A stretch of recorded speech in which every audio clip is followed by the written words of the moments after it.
ባለፉት 24 ሰዓታት በመካከለኛው ምስራቅ ያለው ውጥረት በአንድ በኩል መጠነ ሰፊ ጦርነት ሊያመራ የሚችል ወታደራዊ እንቅስቃሴ፣ በሌላ በኩል ደግሞ ግጭቱን ለማርገብ የሚደረጉ ዲፕሎማሲያዊ ጥረቶች የታዩበት ሆኖ አልፏል። በተለይም በጋዛ ሰርጥና በእስራኤል ሊባኖስ ድንበር ላይ ያለው ሁኔታ አሁንም በከፍተኛ ስጋት ውስጥ ይገኛል። በጋዛ ያለው ሁኔታ እጅግ አሳሳቢ ደረጃ ላይ ደርሷል። እስራኤል ጠቅላይ ሚኒስትር ቤንጃሚን ኔታንያሁም ከሐማስ ጋር የተኩስ አቁም ስምምነት ቢደረስም ባይደረስም እስራኤል በራፋ ላይ ያቀደችው ወታደራዊ ዘመቻም እንደምትቀጥል በድጋሚ አረጋግጠዋል። ይህ መግለጫ በካይሮ ውስጥ እየተካሄደ ያለውን የሰላም ድርድር ጥያቄ ውስጥ ከቶታል። በተመሳሳይ ሰዓት በጋዛ ሰሜናዊ ክፍል ያለው የረሃብ አደጋ ለመታደግ ዓለም አቀፍ ተቋማት እርዳታ በስፋት ለማስገባት ጥረት እያደረጉ ቢሆንም የጸጥታው ሁኔታ አሁንም እንቅፋት ሆኖባቸዋል።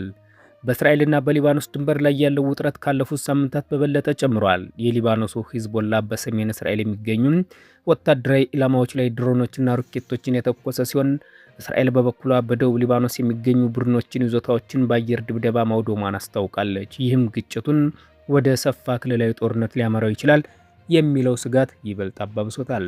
ይህ በእንዲህ እንዳለ የየመኑ ሁቲ አማጽያን በባህር ላይ የሚያደርጉትን ጥቃት እንደሚያሰፋ ዝግጅት እያደረገ መሆኑ ተሰምቷል።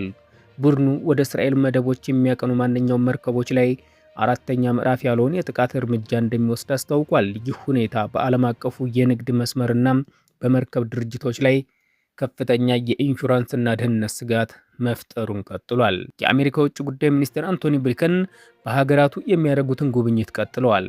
ብሊንከን ከአረብ ሀገራት መሪዎችና ከእስራኤል ባለስልጣናት ጋር የሚያደርጉትን ንግግር በአስቸኳይ የተኩስ አቁም እንዲደረግና ተጨማሪ እርዳታ ለጋዛ ሕዝብ እንዲደርስ ግፊት እያደረጉ ነው። ሆኖም እስካሁን ድረስ በሁለቱ ተፋላሚ ወገኖች መካከል ያለው ልዩነት ሰፊ ሆኖ ቀጥሏል። በአጠቃላይ የመካከለኛው ምስራቅ ቀውስ በወታደራዊ ጡንቻ ማሳየትና በዲፕሎማሲያዊ የሰላም ፍለጋ መካከል ተፈርክሶ ይገኛል። ቀጣዮቹ ጥቂት ቀናት ከካይሮ የሚደረገው ድርድር ውጤት የሀገራቱን የወደፊት እጣ ፈንታ እንደሚወስኑ ይጠበቃል።